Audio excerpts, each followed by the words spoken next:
स्वागत है आप सभी का अपने YouTube चैनल ऑलराउंडर में। मैं सुशील आप सभी लोगों को आज के इस शानदार सेशन में हार्दिक स्वागत करता हूं। जो भी लोग इस चैनल पर नए हैं चैनल को सब्सक्राइब कर लें और साथ ही बेल आइकन को प्रेस कर लें जिससे हमारे आने वाली वीडियोज़ का नोटिफिकेशन मिल सके। दोस्तों आज हम एनसीईआरटी गणित कक्षा 10वीं के प्रश्नावली 4.2 का प्रश्न क्रमांक चौथा हल करेंगे, जो इस प्रकार है। दो क्रमागत धनात्मक पूर्णांक ज्ञात कीजिए जिनके वर्गों का योग 365 हो। तो यहाँ पर एक शब्द आया है क्रमागत। तो सबसे पहले हम क्रमागत के बारे में जान लेते हैं कि क्रमागत क्या होता है।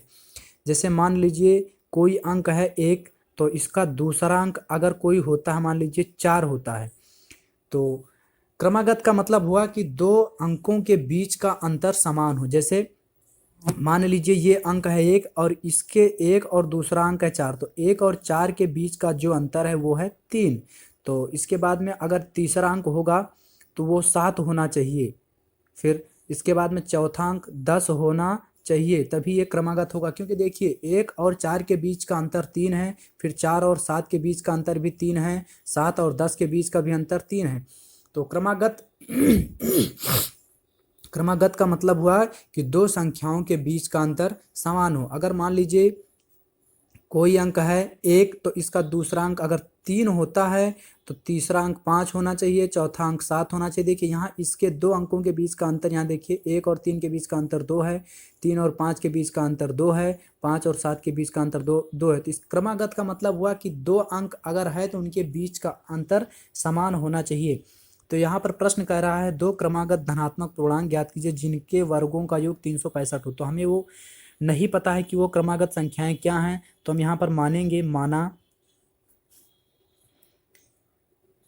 x तथा x+1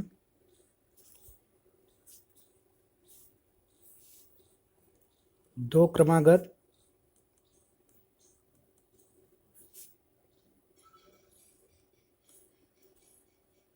धनात्मक पूर्णांक हैं। तो माना x तथा x+1 दो धनात्मक पूर्णांक हैं। प्रश्न कह रहा है दो क्रमागत धनात्मक पूर्णांक ज्ञात कीजिए जिनके वर्गों का योग 365 हो। ये जो हम क्रमांक माना है हमने x और x+1, इनके वर्गों का योग। तो चलिए इनका वर्ग कर देते हैं, x का वर्ग और x+1 का वर्ग, इनका योग 365 है। तो चलिए इसको हल कर लेते हैं। तो ये हो जाएगा x² प्लस, यहाँ से हम a plus b whole square के फार्मूले से इसको खोल देंगे, तो ये हो जाएगा x² प्लस 1 का स्क्वायर 1 प्लस 2ab, ये हो जाएगा 2x बराबर 365। तो x² ये 1, x² ये और x² ये हो जाएगा 2x² प्लस 2x बराबर 365 है। बराबर की इस तरफ +1 है तो बराबर की इस तरफ जाएगा, ये -1 हो जाएगा।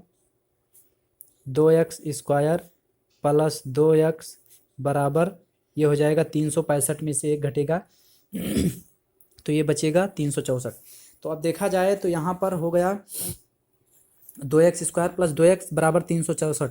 तो यहाँ पे हम और इस समीकरण को छोटा कर लेते हैं। तो अगर हम पूरे समीकरण में 2 से भाग दे दें तो ये समीकरण छोटा हो जाएगा। तो पूरे समीकरण में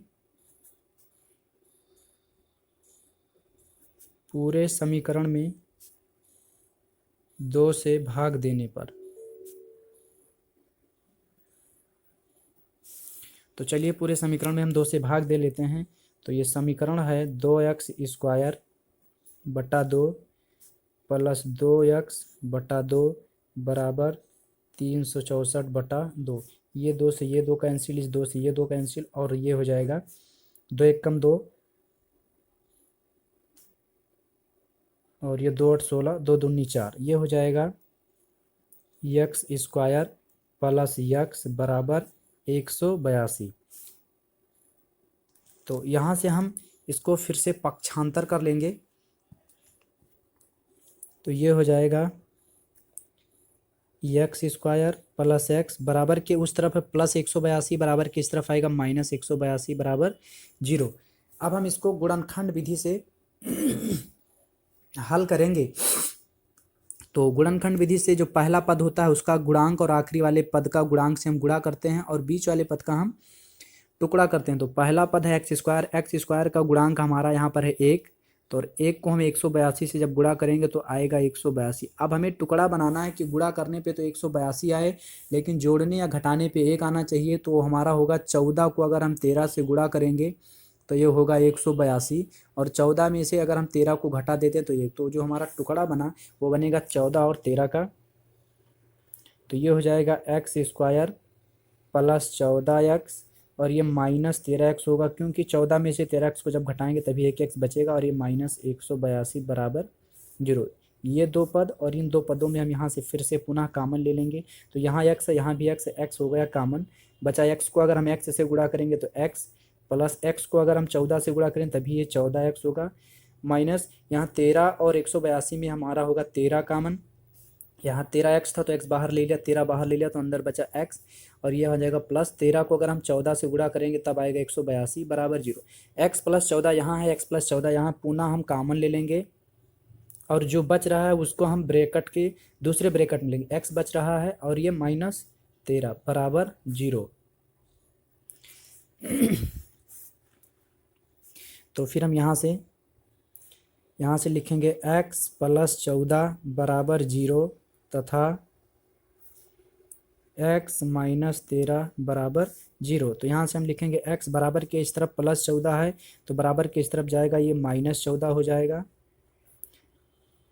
तथा x माइनस के बराबर के इस तरफ माइनस 13 है तो बराबर की इस तरफ जाएगा, ये प्लस 13 हो जाएगा, x बराबर 13। चूँकि ये हमारा जो माइनस वाला है ये अमान्य है, इसको हम अमान्य मान लेंगे, माइनस वाला मान को अमान्य है। तो जो हमारा मान निकल के आया x बराबर 13, तो हमने पहला क्रमागत अंक जो माना था, यानी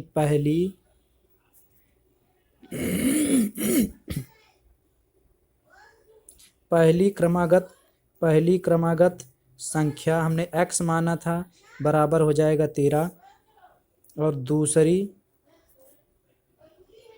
दूसरी क्रमागत संख्या बराबर हमने माना था x प्लस 1 बराबर 13 प्लस 1 बराबर 14। तो हमारे ये दो क्रमागत अंक हो गए। तो आशा करता हूँ कि आप लोगों के सारे प्रश्न समझ में आए होंगे। अगर प्रश्न समझ में आए तो वीडियो को लाइक करिए और चैनल को सब्सक्राइब करिए। मिलते हैं अगले वीडियो में, तब तक के लिए धन्यवाद।